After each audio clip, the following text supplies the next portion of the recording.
So, ba ikaw may pakala ng sunog? Hindi ko alam kung paano nagawa yun.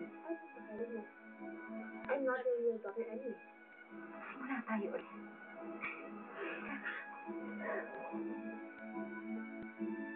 Marhaba! Welcome to Dubai. I want to produce your concert. Your retirement concert. Ganun ba? Bitawan mo ako, nasasaktan ako! Talagang masasaktan ka kapag hindi mo itinigil at pagkikipagkita sa lalaking yun. Ano ba? Dito! Tama na! Tama na! Tama na! Tigil nga kayong dalawa! Fred, please, umalis ka na. Paano ba? Hindi ako tayo sa tagalito. Tigilan mo ni asawa ko, pwede ba? Tigilan mo na! Tama na. Fred, please, umalis ka na. Please. Okay lang. Sigurado ka?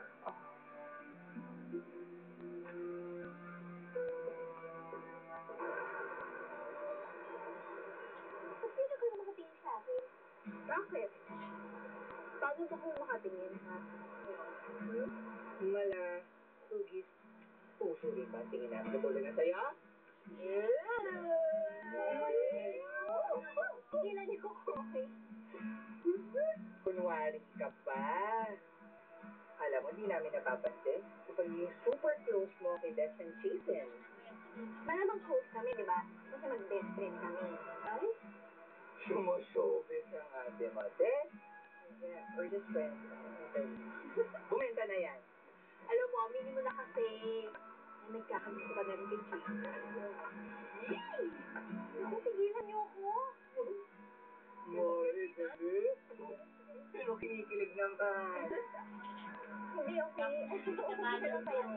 Nakakainis kayo. Be nice. Don't tell a lie. Are you feeling right? Shane. Ibig sabihin ba niya nung nakalimutan niya si Sally?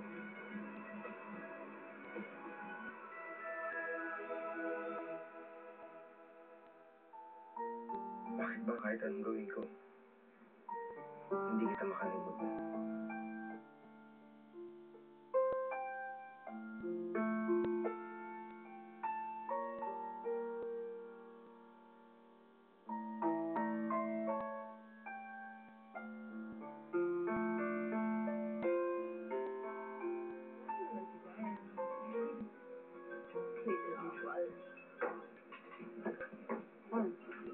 Ozay, bakit parang bad mood ka na naman? Teka, ano ba nangyari sa'yo? Siyempre si Patrick naman yan. Alam niyo kayo mga babae, masyado kayo nagpapaloko kay Patrick. Gusto mo akin yan lang. Kung dito naman pinakalitan. You wish. Asa. Ano ba nangyari? Akala ko ngayon nandito na tayo, you'll spend more time with me. Daig ko pa may sakit eh. Well, Patrick may be here with us. Pero yung puso niya, nasa Pilipinas. Sa tingin niya, hanggang ngayon, hindi pa rin nag-get over ni Patrick si Shane. Oh, shut up. Wala na si Shane. She's gone. And I'll make sure sa pagdating niya sa Pilipinas, nakalimutan na niya ang Shane na yun. Sinaktan mo. Lisa, Lisa, Halina. Please, nagsiselos lang ako. Kaya ako nagawa ng Lisa, please. Wala nga nakita sa amin. Our relationship is purely professional. Bakit mo ako sinaktan? Kaya nga ako magsusorry sa'yo. I'm sorry, Lisa. Hindi na mauulit yun. Oh, sige, saan naniwala ka?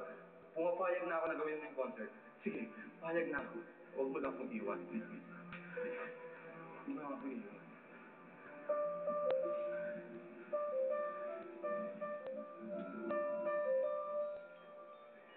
Bakit naman kasi sumugod ka kagad at nakipag-away? Sinasaktan niya si Lisa eh. Kahit na. Fred, away mag-asawa yun. Hindi ka dapat nakikialam. Wala akong pakialam kung away mag-asawa pa yun. Hindi yun dapat sinasaktan si Lisa. Yan mismo. Yan ang problema sa'yo eh. Masyado ka nagiging involved kapag si Lisa nang napag-uusapan. Alam mo, Fred, Gusto kong ituloy ang concert ni Lisa. Pero parang mas mabuti yata na wag na natin ituloy. Para wala na lang gulo. Eh wala na nga eh. Malabo na rin mangyari yun dahil nga sa nangyari.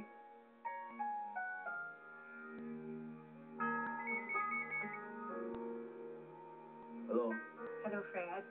Pumapayag na akong gawin yung concert. Talaga? Akala ko ba Okay na kay Greg. Just let me know kung kailan tayo mag-meet na tungkol sa concert, ha? okay na yung schedule ko agad? Thank you, Lisa.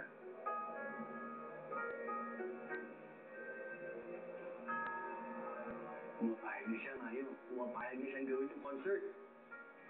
Talaga? Oo. That's great! Kasi na lang ngayon ang kailangan natin i-convince para gawin yung concert. Si Shane. Aling Lole, baka naman po pwede niyo po akong pahiramin ng pera. Ibabalik ko rin po agad pag nagkapera na po ako. Oh, pasensya ka na, Shane.